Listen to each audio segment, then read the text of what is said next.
Todo empezó con una llamada que no debía haber escuchado. Yo estaba en la cocina, preparando mi café de la tarde, cuando sonó el teléfono de Hugo. Mi yerno había dejado el auricular sobre la mesa y se había ido al baño, pero la llamada siguió conectada. Al principio no le presté atención, pero entonces escuché su voz desde el pasillo, hablando con alguien. Este viejo es un patético completo, decía riéndose. Siempre se hace el bueno, pero ni sospecha que vendimos su casa ayer. Me quedé paralizado, con la taza de café temblando en mis manos. Hugo continuó, le dijimos que era solo un trámite de impuestos, que necesitábamos algunos papeles. El muy ingenuo firmó todo sin leer nada. Las palabras me atravesaron como cuchillos. 70 años de vida, y mi propio yerno me llamaba patético. Pero lo que más me dolió fue darme cuenta de que tenía razón en algo. Yo había confiado ciegamente. Siempre había sido así, desde que Leticia murió hace 3 años. Cuando ella vivía, nadie se atrevía a faltarme el respeto. Leticia tenía una forma de mirar que ponía a todos en su lugar, especialmente a Hugo. Benjamín, me decía, ese hombre tiene ojos de tiburón. No confíes tanto en él. Pero yo creía que exageraba, que una familia debía apoyarse mutuamente. Después del funeral, las cosas comenzaron a cambiar poco a poco. Hugo y Bárbara empezaron a visitarme más seguido, siempre con alguna excusa. Papá, no puedes vivir solo en esta casa tan grande, decía mi hija. Es mejor que vengas a vivir con nosotros. Pero yo me resistía. Esta casa era mi refugio, el lugar donde Leticia y yo habíamos criado a Bárbara, donde cada rincón guardaba nuestros recuerdos. El reloj de la sala marcaba las 5 de la tarde cuando Hugo regresó del baño. Su rostro cambió al ver mi expresión. «Benjamín, ¿te sientes bien? Te ves pálido». Yo asentí en silencio, fingiendo que no había escuchado nada. Pero por primera vez en meses, veía a mi yerno con claridad. Era un hombre alto, de unos 40 años, con el cabello perfectamente peinado hacia atrás y una sonrisa que ahora me parecía falsa. Sus ojos, como había dicho Leticia, eran fríos y calculadores. ¿Cómo no lo había notado antes? Solo estoy un poco cansado, le dije, tratando de mantener la voz firme. Hugo asintió, pero noté cómo sus ojos se desviaron hacia el teléfono. Se dio cuenta de que la llamada seguía conectada y rápidamente colgó. Su expresión cambió por un segundo, una sombra de preocupación cruzó su rostro, pero enseguida volvió a sonreír. Bueno, suegro, Bárbara me pidió que le trajera estos documentos. Sacó una carpeta de su maletín y la puso sobre la mesa. Son algunos papeles de la casa, nada importante. Solo firme aquí y aquí. Señaló con el dedo 2 líneas marcadas con X. Ahora entendía. Todos esos documentos que había firmado las últimas semanas no eran trámites menores. Eran la transferencia de mi propiedad, mi hogar, mi vida entera. Y yo, como el patético que Hugo creía que era, había firmado mi propia sentencia sin leer ni una sola línea. Recordé el día que compré esta casa. Tenía 30 años, acababa de casarme con Leticia y trabajaba 12 horas diarias en la fábrica textil. Cada peso que ganaba lo guardaba para el enganche. Leticia cosía por las noches para ayudar con los gastos. Tardamos 5 años en reunir el dinero suficiente, pero cuando finalmente recibimos las llaves, nos abrazamos y lloramos de alegría en el portal. Esta casa será nuestro hogar para siempre, le dije a Leticia aquella noche. Ella sonrió y puso su mano sobre mi mejilla. Y aquí criaremos a nuestros hijos, y ellos traerán a sus hijos. Nunca imaginé que 40 años después, esos mismos hijos me quitarían todo lo que habíamos construido juntos. En el dormitorio principal, sobre la cómoda, todavía estaba la fotografía de nuestra boda. Leticia llevaba un vestido blanco sencillo que ella misma había cosido, y yo lucía mi único traje bueno. Éramos jóvenes, pobres, pero teníamos sueños y sobre todo, nos teníamos el uno al otro. Benjamín, me decía Leticia cada mañana mientras me preparaba el café, recuerda que un hombre vale por su palabra y por cómo trata a su familia. Yo siempre había vivido según esos principios. Trabajé honestamente, crié a mi hija con amor, nunca le falté el respeto a nadie. Pero ahora me daba cuenta de que mi bondad había sido interpretada como debilidad. El teléfono volvió a sonar. Hugo lo contestó rápidamente, pero esta vez se alejó hacia el jardín. Lo observé desde la ventana mientras hablaba en voz baja, gesticulando nerviosamente. Cuando regresó, su sonrisa era aún más forzada que antes. Era trabajo, dijo. Siempre hay algún problema que resolver. Pero yo sabía que mentía. Probablemente era el mismo amigo de antes, o tal vez el comprador de mi casa, preguntando sobre los últimos detalles de la venta. Me senté en mi sillón favorito, el mismo donde había visto crecer a Bárbara, donde Leticia y yo habíamos compartido tantas tardes de domingo. Hugo seguía allí, esperando que firmara los nuevos papeles, pero yo necesitaba tiempo para pensar. ¿Sabes qué, Hugo? Hoy estoy muy cansado. Déjame los documentos y mañana los reviso con calma. Su expresión cambió ligeramente. Pero suegro, es algo urgente. El contador necesita estos papeles hoy mismo. Insistía con una sonrisa que no llegaba a sus ojos. Son solo unas firmas, no le tomará ni 5 minutos. Mañana, repetí con más firmeza. Era la primera vez en meses que le decía que no a algo. Hugo guardó los papeles en su maletín, claramente molesto, pero trató de disimularlo. Está bien, Benjamín. Descanse y mañana hablamos. Se dirigió hacia la puerta, pero antes de salir se volvió. Y por favor, no mencione nada a Bárbara sobre los documentos. Ella se preocupa mucho por estas cosas del dinero. Cuando se fue, me quedé solo con mis pensamientos. La casa parecía diferente ahora, como si hubiera perdido algo de su calidez. Caminé por los pasillos, tocando las paredes donde todavía colgaban las fotografías de nuestra vida familiar. Aquí estaba Bárbara a los 5 años, perdiendo su primer diente. Allá, su graduación de secundaria, con Leticia y yo abrazándola orgullosos. ¿Cuándo había comenzado todo esto? Intenté recordar las primeras señales. Tal vez fue cuando Hugo comenzó a llamarme viejo en lugar de suegro. Al principio parecía cariñoso, pero ahora me daba cuenta de que era despectivo. O cuando Bárbara dejó de preguntarme mi opinión sobre las decisiones importantes de la familia. Recordé una conversación que tuvimos hace 6 meses. Bárbara había venido sola, sin Hugo, algo que ya era raro. Papá, me dijo, Hugo y yo hemos estado pensando. Esta casa es muy grande para ti. Los gastos de mantenimiento, la luz, el agua, es mucho para tu pensión. Yo le dije que me las arreglaba bien, que la casa era mi hogar. Pero papá, piensa en nosotros también. Tenemos 2 hijos, necesitamos más espacio. En ese momento no entendí lo que realmente me estaba diciendo. Pensé que era una conversación hipotética, que tal vez en el futuro podríamos considerar algún arreglo. Nunca imaginé que ya tenían un plan en marcha. Fui a la cocina y abrí el cajón donde guardaba todos los documentos importantes. Estaba prácticamente vacío. Solo quedaban algunas facturas viejas y el certificado de defunción de Leticia. Todos los papeles de la casa, mi testamento, los documentos del banco, todo había desaparecido. Para organizarlos mejor, me había dicho Hugo hace algunas semanas. Es mejor que los tengamos en un lugar seguro. Me serví otro café y me senté junto a la ventana. Desde allí podía ver el jardín que Leticia había cuidado con tanto amor. Sus rosas todavía florecían, aunque ya no había nadie que las podara regularmente. Hugo había sugerido contratar a un jardinero, pero yo prefería hacerlo yo mismo. Era mi forma de mantener viva la memoria de mi esposa. El teléfono sonó de nuevo. Era Bárbara. Hola, papá. Hugo me dijo que hoy estabas un poco decaído. ¿Te sientes bien? Su voz sonaba preocupada, pero también había algo más, algo que no lograba identificar. Estoy bien, hija. Solo un poco cansado. Hubo un silencio incómodo. Papá, sobre los papeles que te llevó Hugo, es importante que los firmes pronto. Son para tu beneficio, para que no tengas problemas con Hacienda. ¿Qué problemas con Hacienda, Bárbara? Siempre he pagado mis impuestos. Mi voz sonó más dura de lo que pretendía. No, papá. No es que hayas hecho algo malo. Es solo que, bueno, es complicado de explicar por teléfono. Mañana voy a verte y hablamos con calma.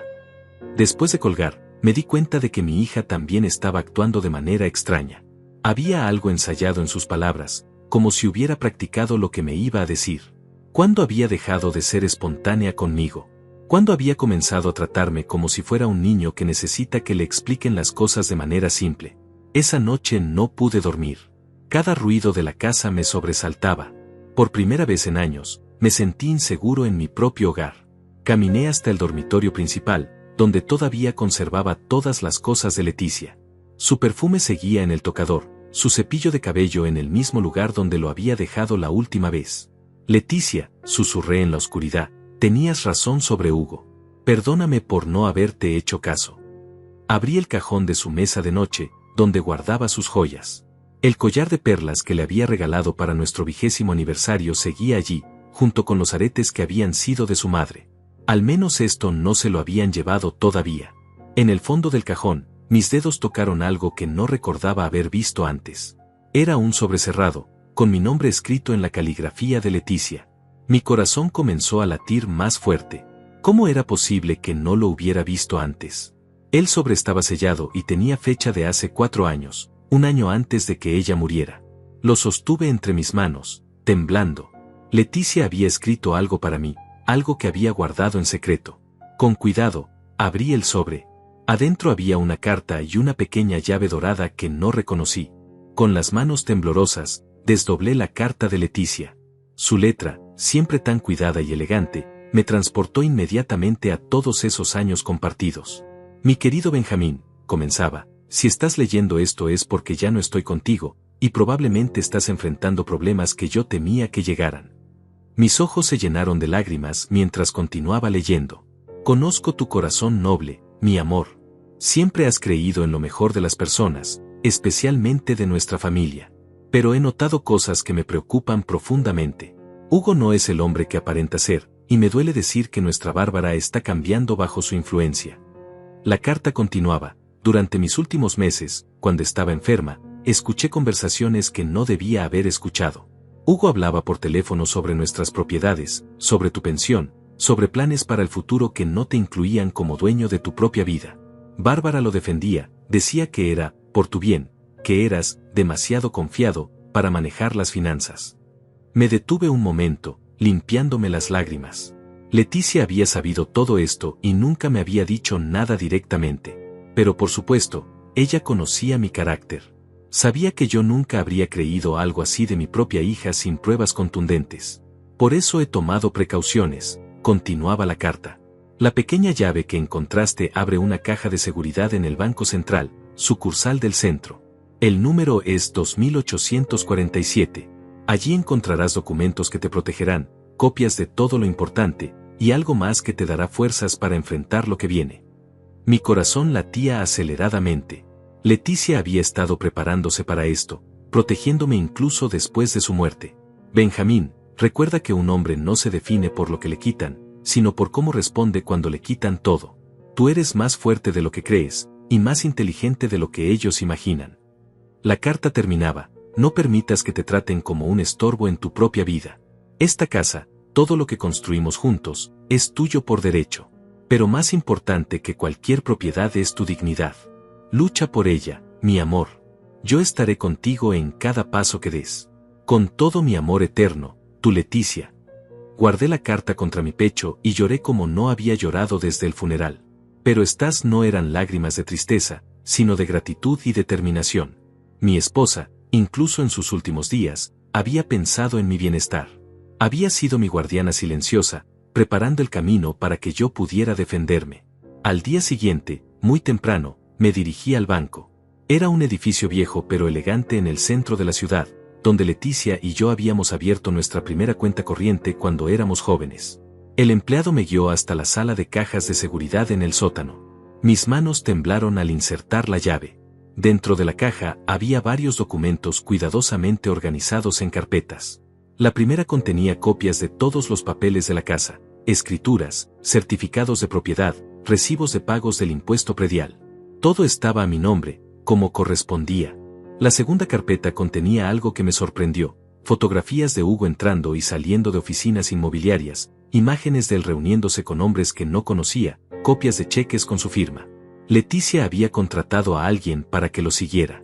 También había grabaciones en pequeños casetes, conversaciones telefónicas donde Hugo hablaba sobre convencer al viejo y acelerar el proceso. Pero lo que más me impactó fue la tercera carpeta. Contenía documentos de una cuenta bancaria que desconocía por completo. Leticia había estado ahorrando en secreto durante años, depositando pequeñas cantidades de dinero que guardaba de los gastos de la casa. Para emergencias, había escrito en una nota adjunta: para cuando necesites comenzar de nuevo. La cantidad era considerable. Suficiente para vivir dignamente por muchos años, suficiente para contratar a los mejores abogados, suficiente para demostrar que no era el viejo patético que Hugo creía que era. Salí del banco con una sensación completamente diferente. Por primera vez en meses, me sentía como el hombre que había sido antes, el que había trabajado duro para construir una vida, el que había criado a una familia, el que había amado profundamente a una mujer extraordinaria. Regresé a casa y esperé. A las 3 de la tarde, como había prometido, llegó Bárbara. Venía sola, algo que me pareció curioso. «Hola, papá», me dijo, dándome un beso en la mejilla. «¿Cómo amaneciste?». Su voz sonaba forzadamente alegre.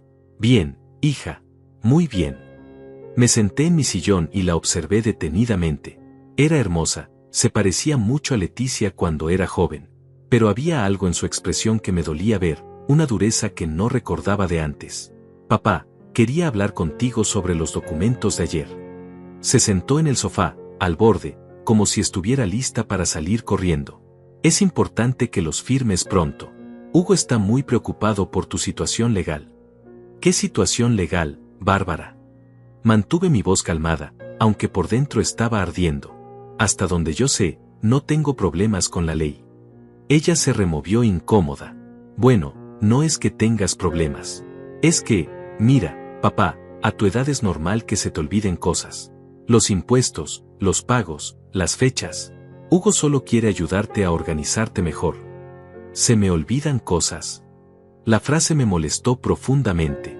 «Bárbara, tengo 70 años, no 90. Mi mente está perfectamente clara». «Sí, sí, por supuesto», se apresuró a decir. «Es solo que, bueno, vivir solo en esta casa tan grande no es bueno para ti. Necesitas compañía, necesitas que alguien te cuide». «¿Quién dice que necesito que me cuiden?». «Papá, todos lo vemos. Hugo, yo, hasta los vecinos han comentado que te ven despistado últimamente». Mentía, y yo lo sabía. Los vecinos, especialmente Matilde de la casa de al lado, siempre me saludaban con cariño y nunca habían mencionado nada sobre mi supuesta confusión. «Bárbara», le dije, mirándola directamente los ojos, «¿tú realmente crees que soy incapaz de cuidar de mí mismo?». Hubo un silencio incómodo. Por un momento, vi un destello de la niña que había sido, la que corría a abrazarme cuando llegaba del trabajo. Pero desapareció rápidamente. «No es eso, papá. Es que Hugo y yo queremos lo mejor para ti. Hemos pensado que podrías venir a vivir con nosotros. Los niños te extrañan, sería bueno para todos». «¿Y qué pasaría con esta casa?». «Bueno», vaciló, «podríamos venderla. O rentarla. El dinero sería para ti, para tu comodidad». Ahí estaba. La verdad finalmente salía a la luz. ¿Venderla? ¿Esta casa donde naciste, donde creciste? «Papá, es solo una casa. Lo importante es la familia, estar juntos». Me levanté y caminé hacia la ventana. El jardín de Leticia brillaba bajo el sol de la tarde. «¿Sabes qué, Bárbara? Tienes razón en algo. Lo importante es la familia. Pero una familia de verdad no engaña, no miente, no llama patético a quien ama». Se puso pálida. «¿De qué hablas, papá?». «Hablo de la llamada que escuché ayer. La conversación de Hugo con su amigo, donde confesó que ya habían vendido mi casa». El rostro de Bárbara se descompuso completamente. Sus mejillas se pusieron rojas y sus ojos se llenaron de lágrimas, pero no eran lágrimas de arrepentimiento, sino de frustración por haber sido descubierta. «Papá, ¿puedo explicarte?». «No hay nada que explicar», la interrumpí con una calma que me sorprendió incluso a mí mismo. «Escuché todo claramente. Tu esposo me llamó patético, dijo que había firmado la venta de mi casa sin darme cuenta, se burló de mi confianza». Bárbara se hundió en el sofá, cubriéndose el rostro con las manos. «No era la intención que te enteraras así», murmuró. «Hugo no debió haber hablado de esa manera, pero papá, en el fondo, lo hicimos pensando en ti». «¿Pensando en mí?». La frase me indignó tanto que tuve que hacer un esfuerzo por no gritar. «¿Robarme mi casa es pensar en mí?». «No es robar». Se levantó bruscamente, mostrando por primera vez su verdadero carácter. «Esta casa está deteriorándose. Los gastos son enormes, tú no puedes mantenerla, y nosotros no podemos seguir ayudándote económicamente todos los meses». Ahí estaba otra mentira. Yo nunca les había pedido ayuda económica. Mi pensión era modesta pero suficiente para mis gastos. ¿Ayudarme económicamente? ¿Cuándo te he pedido dinero, Bárbara? Bueno, no directamente, Pero comenzó a balbucear, buscando argumentos que no existían. Hugo dice que en el futuro vas a necesitar cuidados especiales, una residencia para adultos mayores, tratamientos médicos. Todo eso cuesta mucho dinero. Hugo dice. Repetí con amargura. ¿Y tú qué dices, Bárbara? ¿Qué piensa mi hija, no la esposa de Hugo? Ella se quedó callada, mirando al suelo. En ese silencio encontré mi respuesta. Mi hija había desaparecido hace mucho tiempo, reemplazada por una mujer que priorizaba los deseos de su marido por encima del respeto hacia su padre. Mira, papá, dijo finalmente, con un tono más duro, entiendo que estés molesto, pero esto ya está hecho. La casa se vendió, los papeles están firmados, el dinero ya se depositó. No podemos echarnos para atrás ahora. ¿El dinero se depositó? ¿En qué cuenta? En una cuenta que abrimos para ti. Es por seguridad, para que no tengas que preocuparte por manejar cantidades grandes de dinero. Cada palabra era como una bofetada. No solo me habían robado mi casa, sino que también controlaban el dinero de la venta. Me habían convertido en un prisionero en mi propia vida. Necesito ver esos documentos, le dije con firmeza. Quiero ver exactamente qué fue lo que firmé. Papá, no te van a decir nada nuevo. Son papeles legales muy complicados. Hugo puede explicarte todo mejor que yo. No quiero que Hugo me explique nada. Quiero ver los documentos. Ahora. Bárbara suspiró con exasperación. Están en casa de Hugo. Si quieres, mañana los traemos y... No. Vamos ahora mismo a buscarlos. Papá, Hugo está trabajando, no podemos molestarlo. Bárbara, la interrumpí, y algo en mi tono hizo que me mirara con atención. Soy tu padre. He trabajado durante 50 años para construir todo esto. He criado, he amado, he respetado. Lo mínimo que merezco es ver los documentos de la venta de mi propia casa. Hubo algo en mi voz que la hizo reconsiderar. Tal vez por primera vez en meses vio al hombre que había sido, no al viejo patético que Hugo había pintado en su mente. Está bien, dijo reluctantly. Vamos a casa, pero Hugo va a estar muy molesto por la interrupción. El trayecto en auto fue tenso y silencioso. Yo observaba las calles de mi barrio, preguntándome cuántas veces más podría verlas. Cuando llegamos a la casa de Bárbara y Hugo, una construcción moderna en una zona residencial exclusiva, me di cuenta de algo que antes no había notado. Vivían mucho mejor de lo que sus ingresos aparentes podían permitir. Hugo estaba en su estudio, hablando por teléfono cuando entramos. Al vernos, su expresión cambió drásticamente. Te llamo después, dijo rápidamente y colgó. Benjamín, qué sorpresa. ¿Todo bien? Quiero ver los documentos de la venta de mi casa. Su sonrisa se desvaneció. Perdón. Los documentos que firmé. Quiero verlos todos. Hugo miró a Bárbara, quien le hizo una seña que no pude interpretar. Por supuesto, suegro, pero puedo preguntar por qué el interés súbito. Porque es mi casa y tengo derecho a saber qué fue exactamente lo que vendí, a quién, y por cuánto. Hugo se dirigió a un archivo y sacó una carpeta gruesa. Aquí están todos los documentos. Pero le advierto que son papeles muy técnicos, llenos de terminología legal que puede resultar confusa. Tomé la carpeta y comencé a revisarla. Hugo tenía razón en algo, eran documentos complicados, llenos de lenguaje jurídico. Pero había cosas que cualquiera podía entender. El precio de venta, por ejemplo. Y cuando lo vi, mi sangre se heló. ¿2 millones de pesos? Pregunté, sin poder creer lo que veía. Mi casa se vendió por 2 millones de pesos. Sí, dijo Hugo, tratando de sonar casual. Es un buen precio, considerando las condiciones actuales del mercado. Pero yo sabía que estaba mintiendo. Esa casa valía al menos el doble, probablemente más. Estaba ubicada en una zona que se había revalorizado mucho en los últimos años, tenía un terreno grande, y la construcción, aunque antigua, estaba en excelentes condiciones. ¿Y dónde está ese dinero? En la cuenta que abrimos para usted. Aquí tiene el comprobante. Me mostró un papel del banco con mi nombre, pero cuando vi el saldo, quise gritar. Aquí dice que hay 300,000 pesos en la cuenta. Exacto. El resto se utilizó para pagar impuestos, comisiones del notario, gastos de escrituración. 1,700,000 pesos en gastos. Hugo comenzó a ponerse nervioso. Bueno, también se pagaron algunas deudas que usted tenía. ¿Qué deudas? Yo no tengo deudas. Suegro, usted nos debe dinero a nosotros. Los gastos médicos de Leticia, los préstamos que nos pidió el año pasado. Era otra mentira, y una particularmente cruel. Los gastos médicos de Leticia habían sido cubiertos por el Seguro Social, y yo nunca les había pedido dinero prestado. Pero Hugo tenía documentos que supuestamente probaban lo contrario. ¿Esto es lo que firmé?, pregunté, señalando un pagaré con mi firma donde aparentemente yo reconocía una deuda de 1 millón de pesos. Sí, papá, intervino Bárbara. ¿No recuerdas? Fue cuando mamá estaba muy enferma, necesitábamos dinero para tratamientos especiales. Pero yo sí recordaba ese día. Hugo me había traído esos papeles diciéndome que eran formularios del seguro médico. Yo había firmado confiando en su palabra, nunca imaginando que estaba firmando reconocimientos de deuda falsos. Ustedes me engañaron, dije, sintiendo como la rabia crecía en mi pecho. Me hicieron firmar documentos mintiendo sobre su contenido. Papá, no es así, comenzó Bárbara, pero Hugo la interrumpió. Benjamín, sé que esto es confuso para usted, pero todo está perfectamente legal. Tiene su dinero en el banco, tiene garantizada una casa donde vivir con nosotros, no tiene que preocuparse por nada más. ¿Una casa donde vivir con ustedes? Como su huésped, como su carga. Como nuestro padre, dijo Bárbara, pero sus palabras sonaban huecas.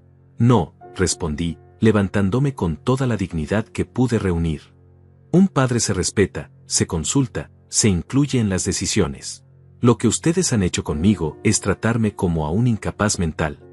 Hugo se acercó a mí con esa sonrisa condescendiente que tanto odiaba. Suegro, entiendo su molestia, pero a veces los adultos mayores se confunden con los números, con los papeles legales. Es normal. Por eso estamos nosotros, para ayudarlo. Esa fue la gota que derramó el vaso. Adultos mayores confundidos, repetí. Hugo, tengo 70 años, no soy un niño ni un enfermo mental. Y definitivamente no soy un patético, como le dijiste a tu amigo por teléfono. Su rostro se puso completamente pálido. Yo, no sé de qué habla. Sé exactamente de qué hablo. Escuché toda la conversación. Sé que se burlaron de mí, que me llamaron ingenuo, que celebraron haberme engañado. El silencio que siguió fue ensordecedor. Hugo y Bárbara se miraron, y en esa mirada vi la confirmación de todo lo que había sospechado. En ese momento de silencio absoluto, algo cambió dentro de mí. Durante meses había sido el anciano sumiso que ellos querían que fuera, pero la humillación tenía un límite. Me irguí todo lo que pude y los miré con una serenidad que los desconcertó. Hugo, dije con voz pausada, durante 3 años has estado en mi casa, has comido en mi mesa, has fingido respeto hacia mí. Pensé que eras un buen hombre para mi hija, alguien que la haría feliz y que me daría nietos que pudiera amar. Hugo trató de interrumpir, pero levanté la mano para silenciarlo. No he terminado. Durante todo este tiempo, has estado planeando robarme. No hay otra palabra para lo que han hecho. Robar. Y lo peor de todo es que convenciste a mi propia hija de que participara en este engaño. Bárbara comenzó a llorar, pero eran lágrimas de frustración, no de arrepentimiento. Papá, no entiende la situación completa. Esa casa es demasiado para usted. Los gastos, el mantenimiento, la soledad. Pensamos que era lo mejor. ¿Lo mejor? ¿Mentirme era lo mejor? ¿Falsificar documentos era lo mejor? ¿Burlarse de mí como si fuera un tonto era lo mejor? Hugo recuperó un poco de compostura e intentó tomar control de la situación. Benjamín, sé que está molesto, pero las cosas ya están hechas. La casa ya se vendió, los papeles están firmados ante notario. No hay vuelta atrás. Lo mejor es que acepte la situación y sigamos adelante como una familia. ¿Como una familia? La pregunta salió cargada de ironía. Hugo, las familias se construyen sobre respeto y confianza. Ustedes destruyeron ambas cosas. Me dirigí hacia la puerta, pero antes de salir me volví para mirarlos una última vez. Tienen razón en algo, no hay vuelta atrás. Pero no en el sentido que ustedes piensan. ¿Qué quiere decir con eso?, preguntó Hugo, y por primera vez detecté un matiz de preocupación en su voz. Quiere decir que el patético viejo que conocían ya no existe, y van a descubrir que subestimaron gravemente al hombre que realmente soy. Salí de esa casa con paso firme, dejándolos con sus dudas y su culpa. El aire de la tarde me pareció más limpio, como si finalmente pudiera respirar después de meses de asfixia emocional. De camino a casa, pasé por la oficina del abogado Pablo Morales, un hombre mayor que había manejado algunos asuntos legales para Leticia y para mí en el pasado. Su secretaria me informó que estaba con un cliente, pero cuando le dije que era urgente, Pablo salió a recibirme inmediatamente. Benjamín, qué gusto verlo. ¿Cómo ha estado? Su sonrisa era genuina, algo que no había visto en mi propia familia en mucho tiempo. Pablo, necesito su ayuda. Creo que he sido víctima de un fraude. Su expresión cambió inmediatamente. Pase a mi oficina. Cuénteme todo con detalle. Durante la siguiente hora, le conté toda la historia. Pablo tomaba notas meticulosamente, ocasionalmente hacía preguntas específicas, y cuando le mostré los documentos que había copiado en casa de Hugo, su semblante se volvió serio. Benjamín, esto es muy grave. Si lo que me está contando es cierto, estamos hablando de fraude, falsificación de documentos, y posiblemente abuso de confianza agravado. ¿Hay algo que podamos hacer? Definitivamente. Pero necesito que me traiga todos los documentos originales que pueda conseguir, y también necesitamos evidencia de las mentiras que le dijeron para hacerle firmar esos papeles. Le conté sobre las grabaciones que Leticia había dejado en la caja de seguridad. Pablo se mostró muy interesado. Esas grabaciones podrían ser evidencia crucial. También necesito que escriba todo lo que recuerda sobre las conversaciones donde lo engañaron, con fechas exactas si es posible. ¿Cuánto tiempo puede tomar todo esto? Los procedimientos legales pueden ser lentos, pero con la evidencia que describe, podríamos solicitar medidas cautelares inmediatas para proteger sus intereses. Lo primero es presentar una denuncia penal. Salí de la oficina de Pablo con una sensación extraña. Por primera vez en meses, sentía que había recuperado algo de control sobre mi vida. Pero también sabía que estaba declarándole la guerra a mi propia familia, y eso me dolía profundamente. Esa noche, sentada en mi cocina con una taza de café, reflexioné sobre todo lo que había pasado. ¿En qué momento había comenzado a perder el respeto de mi hija? ¿Cuándo había dejado de ser el padre que ella admiraba para convertirme en el estorbo que querían remover? Recordé una conversación que tuve con Leticia poco antes de que muriera. Estaba muy débil, pero su mente seguía clara. Benjamín, me había dicho, prométeme que nunca vas a dejar que nadie te trate como si fueras menos de lo que eres. Un hombre mantiene su dignidad hasta el último día de su vida. En ese momento no entendí por qué me pedía esa promesa. Ahora me daba cuenta de que ya había visto las señales de lo que estaba por venir. El teléfono sonó, interrumpiendo mis pensamientos. Era Hugo. Benjamín, necesitamos hablar. Bárbara está muy alterada por la conversación de esta tarde. No tengo nada más que hablar con ustedes. Suegro, sé que está molesto, pero no puede tomar decisiones importantes cuando está emocionalmente alterado. Mañana, cuando esté más calmado, podemos. Hugo, lo interrumpí, ya no soy tu suegro. Y definitivamente no estoy emocionalmente alterado. Por primera vez en meses, estoy pensando con total claridad. ¿Qué significa eso? Significa que mañana voy a presentar una denuncia penal por fraude y falsificación de documentos. Hubo un silencio largo del otro lado de la línea. Cuando Hugo habló de nuevo, su voz había perdido toda pretensión de amabilidad. Benjamín, no sé qué le habrán dicho, pero usted firmó esos documentos voluntariamente. Tenemos testigos. Sí, testigos que estaban cómplices en el engaño. Pero yo también tengo evidencia, Hugo. Más evidencia de la que te imaginas. ¿De qué está hablando? De grabaciones de tus conversaciones. De documentos que prueban que me mentiste sobre el contenido de lo que estaba firmando.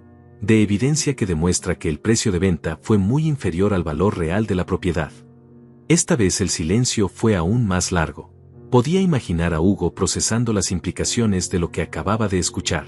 Benjamín, dijo finalmente, y su tono había cambiado completamente, creo que está exagerando la situación.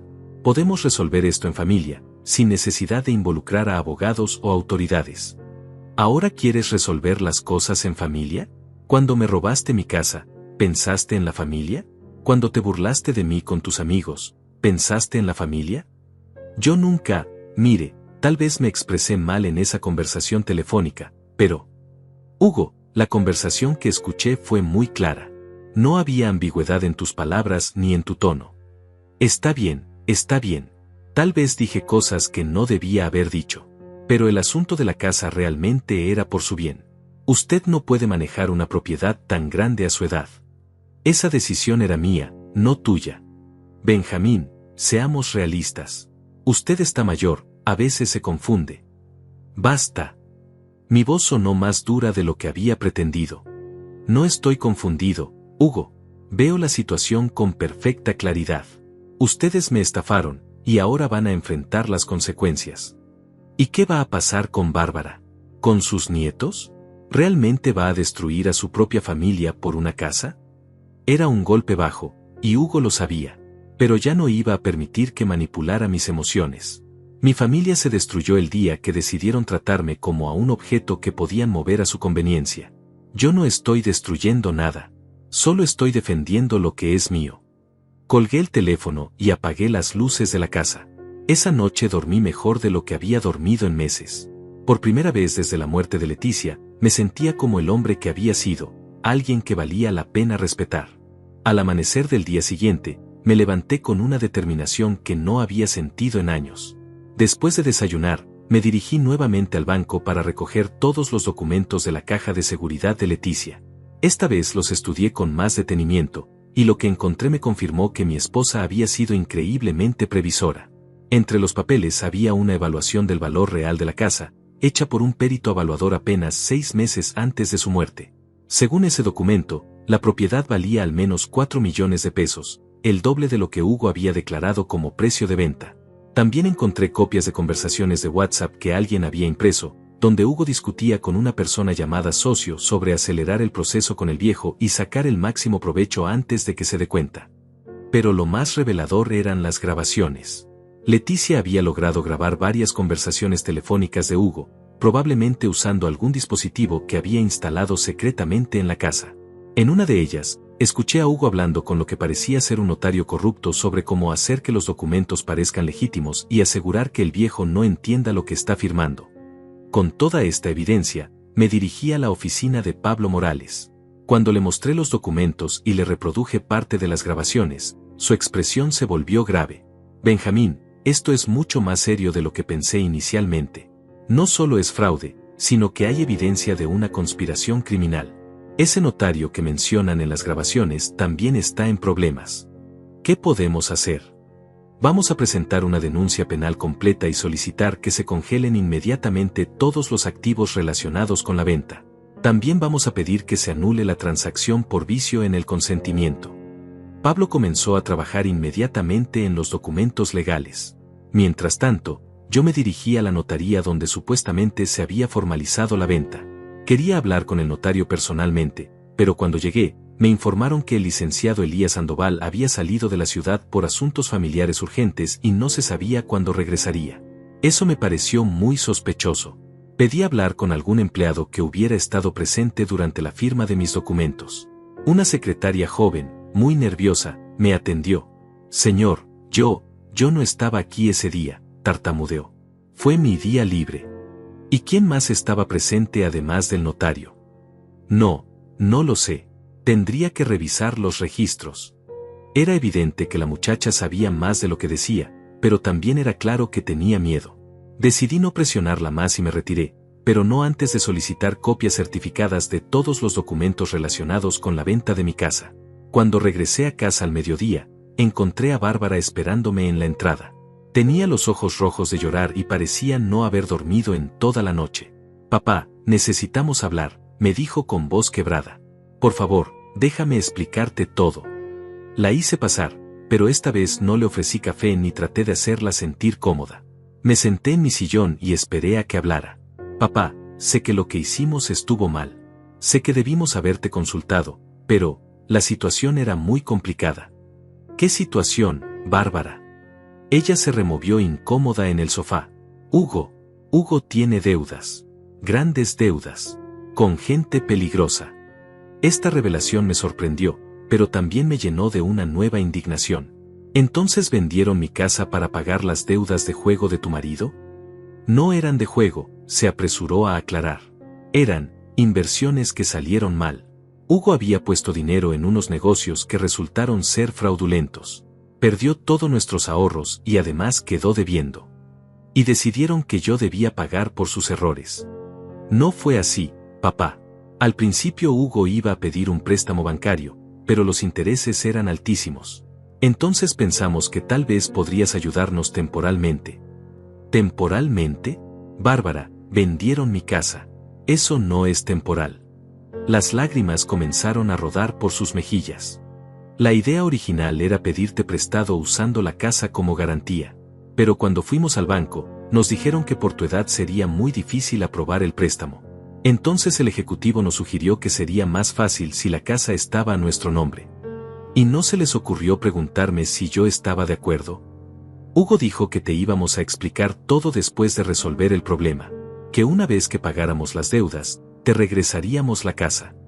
Bárbara, ¿tú realmente creíste eso?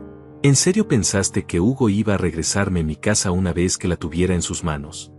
Ella no respondió, pero su silencio fue elocuente. En el fondo, sabía que las intenciones de Hugo nunca habían sido honorables. ¿Y qué pasó con el dinero de la venta?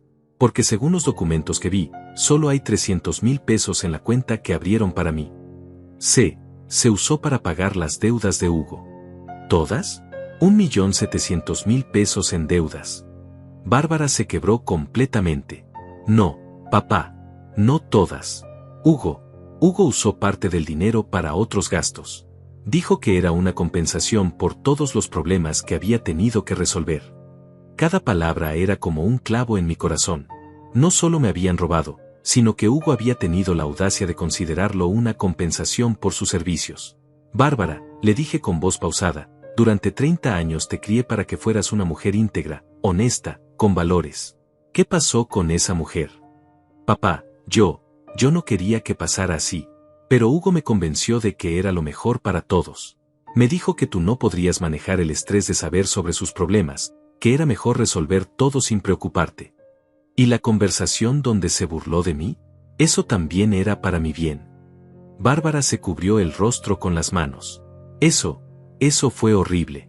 Yo le reclamé cuando me enteré, pero él dice que estaba frustrado, que no lo decía en serio. ¿Tú le crees? Un largo silencio llenó la habitación. Finalmente, Bárbara levantó la vista. No, papá, ya no le creo nada. Era la primera vez en meses que mi hija mostraba un destello de la persona que había sido antes de casarse con Hugo.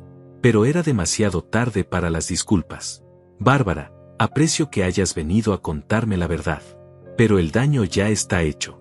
No solo perdí mi casa, perdí la confianza en mi propia familia. Papá, podemos arreglar esto. Yo puedo hablar con Hugo, puedo presionarlo para que encuentre la manera de devolverte tu casa. ¿Con qué dinero? Ya gastaron todo lo que robaron. No lo sé, pero tiene que haber una manera. Me levanté y caminé hacia la ventana. El jardín de Leticia seguía ahí, pero ya no me pertenecía. En unos días, probablemente vendría el nuevo dueño a evaluar qué cambios quería hacer. Bárbara, esta mañana presenté una denuncia penal contra Hugo. Y aunque me duela decirlo, contra ti también. Ella se puso pálida. ¿Qué? Tienes derecho a saber que van a citarte a declarar. El fiscal va a querer escuchar tu versión de los hechos. Papá, no puedes hacer esto. Somos familia. Las familias no se roban entre ellas, Bárbara. Lo que ustedes hicieron es un delito, y van a enfrentar las consecuencias. ¿Y qué va a pasar con mis hijos? Con tus nietos. Era la misma manipulación emocional que había usado Hugo, pero viniendo de mi hija dolía el doble. Tus hijos van a aprender que las acciones tienen consecuencias. Y tal vez eso los convierta en mejores personas de lo que han sido sus padres. Bárbara se levantó bruscamente. Papá, si haces esto, vas a destruir a nuestra familia para siempre. Nuestra familia se destruyó el día que decidieron traicionarme. Yo solo estoy defendiendo mi dignidad. Ella se dirigió hacia la puerta, pero antes de salir se volvió una última vez. Papá, por favor, piénsalo bien. Una vez que esto llegue a los tribunales, no habrá vuelta atrás. Tienes razón, le respondí. No habrá vuelta atrás. Pero eso se decidió cuando ustedes eligieron el camino del engaño. Cuando se fue, me senté nuevamente en mi sillón. La casa se sentía más vacía que nunca, pero por primera vez en meses, también se sentía honesta. No había más mentiras, no más pretensiones, no más humillaciones disfrazadas de cariño familiar. Esa tarde recibí una llamada de Pablo. Benjamín, tengo noticias. El fiscal aceptó la denuncia y ya ordenó una investigación preliminar. También logramos que congelen la cuenta donde depositaron el dinero de la venta. ¿Qué significa eso? Que Hugo ya no puede tocar ese dinero hasta que se resuelva el caso. Y si logramos probar el fraude, que estoy seguro de que lo haremos, la venta se anulará y usted recuperará su casa. Por primera vez en días, sonreí. ¿Cuánto tiempo puede tomar todo esto? Con la evidencia que tenemos, especialmente las grabaciones, yo diría que en unos 3 meses podríamos tener una resolución favorable. Colgué el teléfono sintiendo algo que no había experimentado desde la llamada de Hugo: esperanza. Leticia había tenido razón al preparar toda esa evidencia. Incluso después de muerta, seguía protegiéndome. Los siguientes días transcurrieron en una extraña mezcla de tensión y liberación. Por las mañanas me despertaba recordando que mi casa ya no era mía, pero por las tardes recibía llamadas de Pablo con actualizaciones sobre el caso que me devolvían la esperanza. La investigación avanzaba más rápido de lo esperado. El miércoles por la mañana, mientras regaba las plantas del jardín que pronto tendría que abandonar, vi llegar un auto que no reconocí. Se bajó un hombre joven, bien vestido, con un portafolio en la mano. Se dirigió directamente hacia mí. «¿Señor Benjamín Morales?», preguntó con cortesía. «Sí, soy yo. Mi nombre es Moisés Herrera, soy investigador privado. Trabajo para el despacho del licenciado Morales. ¿Podríamos conversar unos minutos?». Lo invité a pasar. Moisés tenía unos 35 años, ojos inteligentes y una manera directa de hablar que me inspiró confianza inmediata. «Señor Benjamín, he estado investigando a Hugo Vargas durante los últimos días. Lo que hemos descubierto es bastante revelador». Sacó una carpeta de su portafolio y la puso sobre la mesa. «Su yerno tiene un historial de estafa similar a la que le hicieron a usted.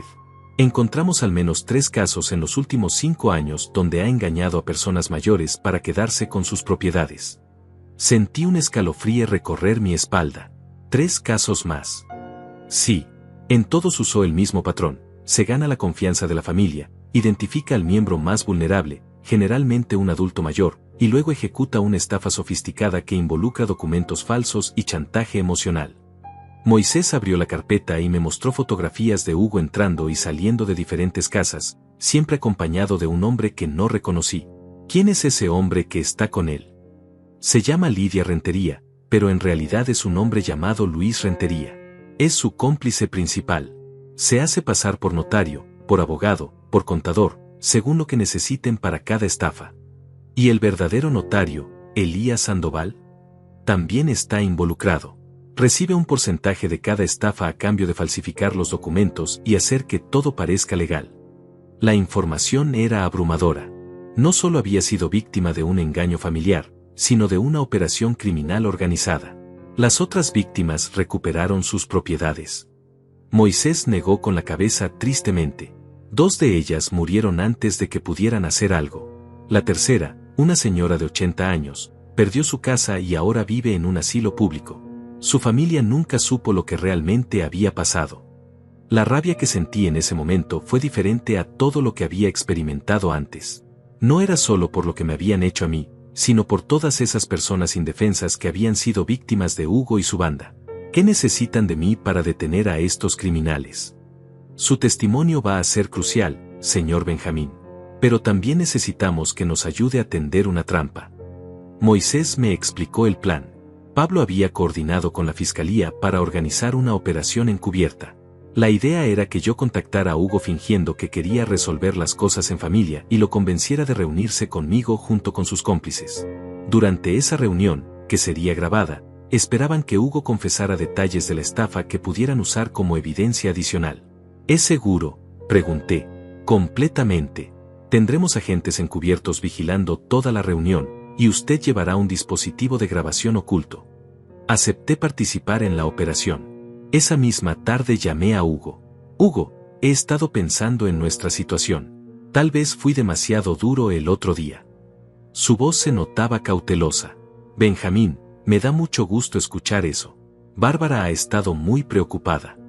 Quiero que nos reunamos mañana. Tú, Bárbara, y cualquier otra persona que necesites traer para resolver esto definitivamente». «¿Estás seguro? ¿No va a seguir adelante con, ya sabe, los abogados y todo eso? Prefiero resolver las cosas en familia, Hugo, pero necesito que traigas todos los documentos originales y que me expliques exactamente cómo podemos arreglar la situación. Hugo aceptó inmediatamente. Quedamos de vernos al día siguiente a las 4 de la tarde en mi casa. Esa noche apenas pude dormir. No por nervios, sino por la anticipación de finalmente hacer justicia. Pensé en Leticia y en cómo se sentiría al saber que su evidencia serviría no solo para protegerme a mí, sino para evitar que otros ancianos fueran victimizados. Al día siguiente, Moisés llegó temprano para instalar el equipo de grabación. Era un dispositivo muy pequeño que se ocultaba fácilmente en mi camisa. También me colocó un micrófono diminuto que era prácticamente invisible. Recuerde, señor Benjamín, trate de que Hugo hable lo más posible sobre los detalles de cómo ejecutaron la estafa.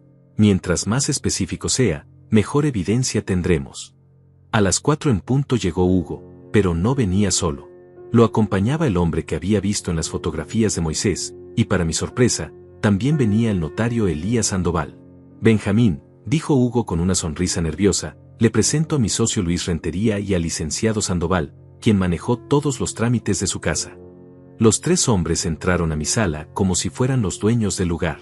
Hugo se sentó en mi sillón favorito sin pedirme permiso, un gesto que no pasó desapercibido. Bueno, suegro, comenzó Hugo, me da mucho gusto que haya reconsiderado su posición. Las familias deben mantenerse unidas. Sí, Hugo, pero necesito entender exactamente qué fue lo que pasó con mi casa.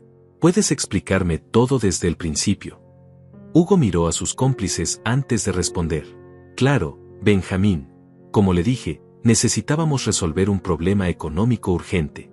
Su casa era la única garantía suficientemente valiosa para conseguir el dinero que necesitábamos. Pero ¿por qué no me dijeron la verdad desde el principio? Luis Rentería se inclinó hacia adelante.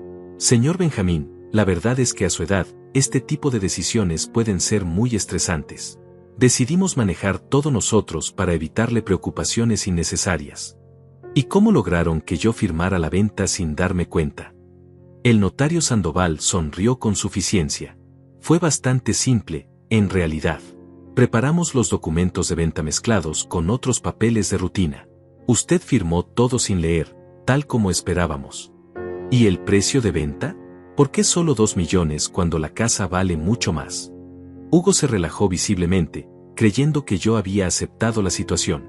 Bueno, suegro, tuvimos que venderla rápido. No había tiempo para buscar el mejor precio. Además, el comprador es amigo nuestro, nos hizo un favor al cerrar el trato tan rápidamente. ¿Amigo suyo? Sí, en realidad Luis aquí presente fue quien compró su casa. Todo quedó en familia, por decirlo así. Era exactamente lo que Moisés había sospechado. La casa no se había vendido a un tercero, sino al mismo cómplice de Hugo. Probablemente la iban a revender al precio real tan pronto como se calmaran las aguas. ¿Y qué pasó con el dinero que falta? Porque en la cuenta solo hay 300,000 pesos. Los tres hombres se miraron entre ellos. Finalmente, Hugo respondió con una sonrisa cínica. Benjamín, seamos realistas. Usted ya no necesita mucho dinero. A su edad, con gastos mínimos, 300,000 pesos le van a durar varios años. El resto se usó para gastos operativos. Gastos operativos. Comisiones del notario, impuestos, y por supuesto, una compensación para nosotros por todo el trabajo que tuvimos que hacer. Luis Rentería se rió abiertamente. Señor Benjamín, usted debería agradecernos. Le ahorramos todos los dolores de cabeza de manejar una propiedad tan grande. Ahora puede vivir tranquilo sin preocupaciones. ¿Y dónde exactamente esperan que viva? Con nosotros, por supuesto, dijo Hugo. Bárbara ya preparó un cuarto para usted. Va a estar muy cómodo. El notario Sandoval añadió, además, si algún día necesita más dinero, podemos ayudarlo a vender algunas otras cosas. Seguramente tiene joyas, objetos de valor. Ellos mismos se estaban incriminando con cada palabra. Era evidente que veían a los ancianos como presas fáciles y que tenían toda una metodología para despojarlos de sus bienes. Una pregunta más, les dije, manteniendo un tono calmado. ¿Han hecho esto antes? Es decir, ¿han ayudado a otras familias con situaciones similares? Hugo se puso alerta de repente. ¿Por qué pregunta eso? Simple curiosidad. Parece que tienen mucha experiencia en estos asuntos. Luis Rentería, que parecía ser el más imprudente del grupo, respondió sin pensar: hemos manejado varios casos similares. La gente mayor a menudo necesita este tipo de ayuda para organizar sus finanzas. ¿Cuántos casos? No sé, tal vez 4 o 5 en los últimos años, continuó Luis, ignorando las miradas de advertencia de Hugo. ¿Y todas esas familias quedaron satisfechas con el resultado? Por supuesto, mintió descaradamente. Algunas personas necesitan que otros tomen decisiones por ellas. Es un servicio que prestamos. En ese momento supe que tenía toda la evidencia que necesitaba. Estos hombres no solo habían admitido haber estafado a múltiples víctimas, sino que habían dejado claro que lo consideraban un negocio legítimo. Bueno, les dije, levantándome lentamente, creo que ya entiendo perfectamente la situación. ¿Entonces estamos de acuerdo?, preguntó Hugo con alivio. Ya no va a seguir adelante con abogados ni denuncias. Oh, definitivamente voy a seguir adelante, respondí con una sonrisa. Pero no de la manera que ustedes esperan. La expresión de Hugo cambió inmediatamente. ¿Qué quiere decir? En ese momento se abrió la puerta y entraron 3 agentes de la policía judicial, seguidos por Moisés y Pablo. Señores, dijo uno de los agentes, quedan detenidos por los delitos de fraude agravado, falsificación de documentos y asociación delictuosa. La cara de Hugo se descompuso completamente cuando se dio cuenta de lo que había pasado. Benjamín, ¿qué es esto? Esto, Hugo, es justicia. Y se llama, que el patético viejo no era tan patético después de todo, punto. El momento de la detención fue silencioso pero intenso. Hugo, Luis y el notario Sandoval fueron esposados sin resistirse, aunque en sus rostros se reflejaba una mezcla de shock y rabia. Hugo no dejaba de mirarme con incredulidad, como si no pudiera creer que el viejo patético lo hubiera derrotado. Benjamín, murmuró mientras uno de los agentes lo conducía hacia la puerta, esto va a destruir a Bárbara y a los niños. Eso debiste pensarlo antes de robarme, le respondí sin vacilar. Las decisiones tienen consecuencias, Hugo, algo que nunca aprendiste. Después de que se llevaron a los detenidos, Pablo se quedó conmigo para explicarme los siguientes pasos del proceso legal. Benjamín, con las confesiones que grabamos hoy, más toda la evidencia que ya teníamos, el caso está prácticamente resuelto. La fiscalía va a solicitar la anulación inmediata de la venta de su casa. ¿Cuánto tiempo va a tomar? Con suerte, unas 2 semanas.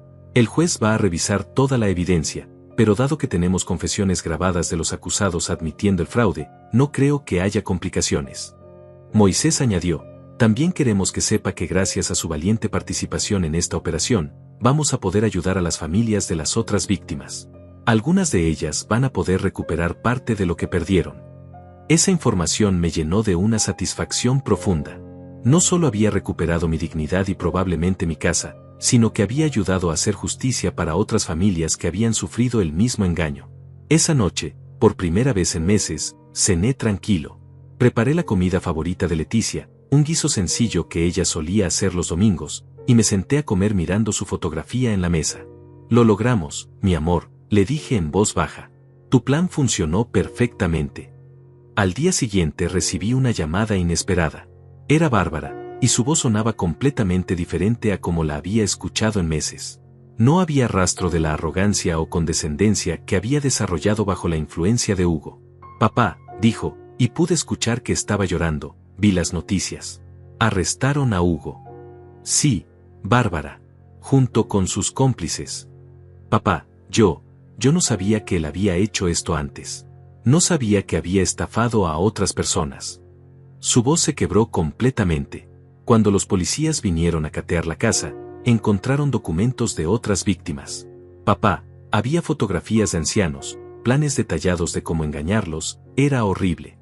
¿Y ahora qué vas a hacer? No lo sé, papá. No sé nada. Los abogados me dijeron que probablemente voy a ser citada como testigo. Me preguntaron si yo sabía sobre las otras estafas, si era parte de la organización. ¿Y qué les dijiste? La verdad. Que solo sabía sobre tu casa, y que Hugo me había convencido de que era para ayudarte. Pero papá, después de ver esos documentos, me di cuenta de que nunca conocí realmente al hombre con quien me casé. Hubo un largo silencio. Finalmente, Bárbara continuó, papá, sé que no tengo derecho a pedirte nada, pero, ¿podríamos vernos? Quiero disculparme contigo personalmente. Quiero que mis hijos sepan lo que hicimos estuvo mal. Acepté verla, pero esta vez en territorio neutral. Quedamos de encontrarnos en el parque donde solíamos llevar a los niños cuando eran pequeños. Cuando llegué, Bárbara ya estaba allí, sentada en una banca. Parecía haber envejecido años en las últimas semanas. Sus ojos estaban rojos de llorar y había perdido peso. A su lado estaban mis dos nietos, Sofía de 8 años y Diego de 6. «Abuelo», gritó Sofía cuando me vio, corriendo hacia mí con los brazos abiertos. La abracé fuerte, dándome cuenta de cuánto había extrañado estos momentos simples pero preciosos. Diego, más tímido, se acercó lentamente. «Abuelo, ¿es cierto que papá es un malo?». La pregunta me partió el corazón. «Diego, tu papá tomó decisiones equivocadas. Eso no lo convierte en una mala persona, pero sí significa que tiene que enfrentar las consecuencias de sus actos». Bárbara se acercó con lágrimas en los ojos. «Papá, no sé cómo pedirte perdón por todo lo que pasó. No sé cómo explicarles a mis hijos que su madre participó en robarle a su abuelo. Bárbara, lo importante ahora es que aprendamos de esto y sigamos adelante». ¿Sigamos adelante? Papá, yo también podría ir a la cárcel. Los abogados me dijeron que aunque no conociera todos los detalles de la operación criminal de Hugo, el hecho de haber participado en engañarte me convierte en cómplice. Era cierto. Aunque Bárbara no hubiera sabido sobre las otras víctimas, había participado conscientemente en el engaño hacia mí. ¿Qué va a pasar con los niños si te arrestan? Mi hermana dice que puede cuidarlos temporalmente, pero papá, no quiero que crezcan pensando que su familia está llena de criminales. Me senté en la banca junto a ella, observando a mis nietos jugar en los columpios. Eran inocentes en todo esto, víctimas igual que yo de las decisiones egoístas de sus padres. Bárbara, hay algo que necesitas entender. Lo que más me dolió no fue perder la casa o el dinero. Fue perder el respeto de mi propia hija. Lo sé, papá, y no sé si algún día podrás perdonarme. El perdón se gana, Bárbara, con acciones, no con palabras. Ella asintió, limpiándose las lágrimas. ¿Qué puedo hacer? Primero, coopera completamente con las autoridades. Cuenta todo lo que sepas sobre Hugo y sus negocios. Segundo, busca ayuda psicológica para entender cómo llegaste a justificar traicionar a tu propio padre. Y tercero, asegúrate de que mis nietos crezcan entendiendo la diferencia entre lo correcto y lo incorrecto. ¿Y nosotros? Nuestra relación. Eso va a depender de ti, Bárbara. De las decisiones que tomes de aquí en adelante. Los niños regresaron corriendo hacia nosotros. Sofía se subió a mis piernas. Abuelo, ¿cuándo podemos ir a visitarte a tu casa otra vez? Pronto, princesa. Muy pronto voy a recuperar mi casa y entonces podrán visitarme cuando quieran. Diego me miró con sus ojos grandes e inocentes. Abuelo, ¿tú nos vas a seguir queriendo aunque papá haya hecho cosas malas? La pregunta me emocionó profundamente. Diego, ustedes son mis nietos y los voy a querer para siempre, sin importar lo que pase. Ustedes no son responsables de las decisiones de sus padres. Bárbara se quebró otra vez. Papá, no merezco que seas tan bueno con ellos después de lo que te hice. No lo hago por ti, Bárbara. Lo hago por ellos. Y porque es lo que Leticia habría querido. Nos quedamos en el parque hasta que comenzó a oscurecer. Cuando nos despedimos, Bárbara me abrazó fuerte. Papá, voy a hacer todo lo posible por arreglar esto. Te lo prometo. Las promesas se cumplen, Bárbara. No se hacen. Mientras caminaba de regreso a casa, reflexioné sobre todo lo que había pasado. En pocas semanas había perdido y recuperado mucho más que una casa. Había perdido la confianza en mi familia, pero había recuperado mi autoestima. Había perdido la ilusión de una vejez tranquila rodeado de seres queridos, pero había ganado la certeza de que podía defenderme por mí mismo. Al llegar a casa, encontré un mensaje de Pablo en mi contestadora. Benjamín, tengo excelentes noticias. El juez aceptó nuestra solicitud y declaró nula la venta de su casa. A partir de mañana, usted vuelve a ser oficialmente el propietario. También congelaron todas las cuentas de Hugo y sus cómplices. Es muy probable que pueda recuperar la mayor parte del dinero que le robaron.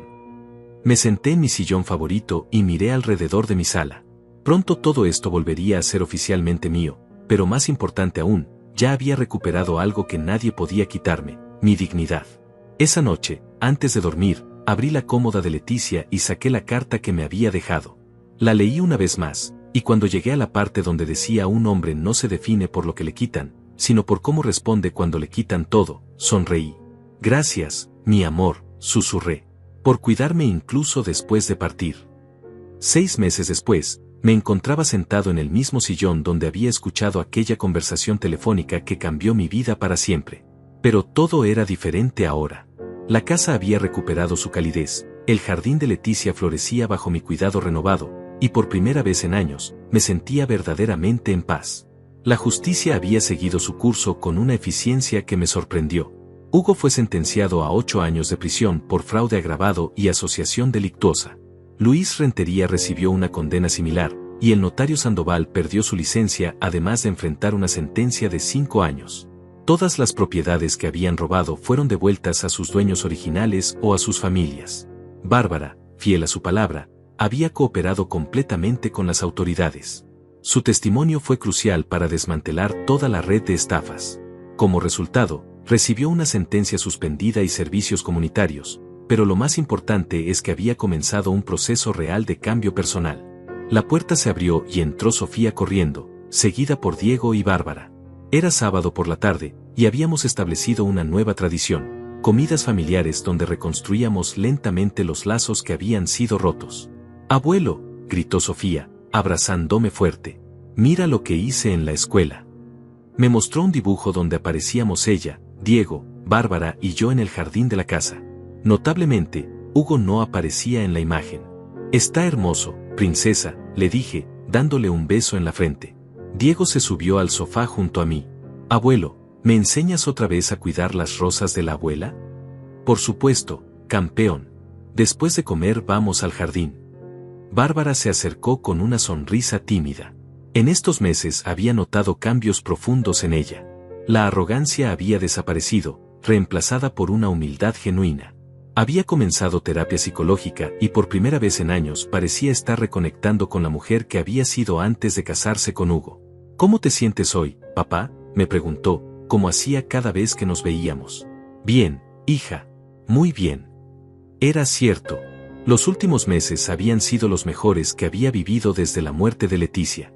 No solo había recuperado mi casa y la mayor parte de mi dinero, sino que había recuperado algo mucho más valioso, mi autoestima y el respeto de mi familia. Durante la comida, Bárbara me contó sobre su trabajo en el Centro de Apoyo a Víctimas de Fraude donde ahora prestaba servicios comunitarios. «Papá, esta semana ayudé a una señora de 75 años que había sido estafada por su propio hijo. Me recordó mucho a lo que te hicimos nosotros». «¿Y cómo la ayudaste?». Le conté nuestra historia. Le expliqué cómo tú no te quedaste callado, cómo luchaste por recuperar lo que era tuyo. Eso le dio valor para presentar su propia denuncia. Me llenó de orgullo saber que mi experiencia estaba sirviendo para ayudar a otros. ¿Sabes qué, Bárbara? Creo que esa es la mejor reparación que puedes hacer. Después de comer, mientras los niños jugaban en el jardín, Bárbara y yo nos sentamos en la terraza. Era en estos momentos íntimos donde habíamos logrado reconstruir lentamente nuestra relación. «Papá, ¿puedo preguntarte algo?». «Por supuesto». «¿Cómo supiste que tenías que luchar? Quiero decir, después de tantos meses de dejarnos controlarte, ¿qué fue lo que te hizo cambiar?». Era una pregunta que me había hecho muchas veces a mí mismo. Creo que fue escuchar cómo Hugo me llamaba patético. En ese momento me di cuenta de que había permitido que otros definieran quién era yo. ¿Y no tienes miedo de volver a confiar en la familia? Bárbara, la confianza es como estas rosas del jardín. Cuando la cortas, puede volver a crecer, pero toma tiempo y cuidado constante. Ella asintió, limpiándose una lágrima. Cada día trato de hacer algo para merecer de nuevo tu confianza. Lo sé, hija. Y lo noto. Era cierto. Bárbara había cambiado profundamente. Había comenzado a visitar a las otras víctimas de Hugo, llevándoles disculpas personales y ayudándolas con los trámites legales.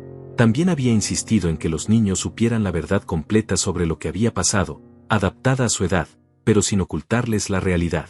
«Papá, hay algo más que quiero decirte». «Dime». «He estado ahorrando dinero de mi trabajo. Quiero devolverte todo lo que Hugo gastó de la venta de tu casa, aunque me tome años». «Bárbara, eso no es necesario. La justicia ya recuperó la mayor parte del dinero». «Para mí sí es necesario, Papá, necesito saber que reparé personalmente el daño que ayudé a causar. Miré a mi hija y vi por primera vez en años a la mujer íntegra que había criado. Está bien, pero con una condición. ¿Cuál? ¿Qué parte de ese dinero lo uses para seguir estudiando? Quiero que termines la carrera que abandonaste cuando te casaste con Hugo. Sus ojos se llenaron de lágrimas de gratitud. ¿Lo dices en serio? Completamente en serio. Una mujer con educación es menos probable que permita que alguien la manipule. Esa tarde, después de que Bárbara y los niños se fueron, me dirigí al jardín para mi ritual diario de cuidar las plantas de Leticia. Mientras podaba las rosas, reflexioné sobre todo lo que había aprendido en estos meses. Había descubierto que la vejez no tenía que ser sinónimo de vulnerabilidad, que el amor familiar no justificaba el abuso, que la bondad no era lo mismo que la ingenuidad. Y más importante aún, que nunca era demasiado tarde para defender la propia dignidad. El teléfono sonó, interrumpiendo mis pensamientos. Era Pablo con noticias sobre el caso. Benjamín, acaban de confirmar la sentencia de Hugo. También tengo noticias sobre las otras víctimas.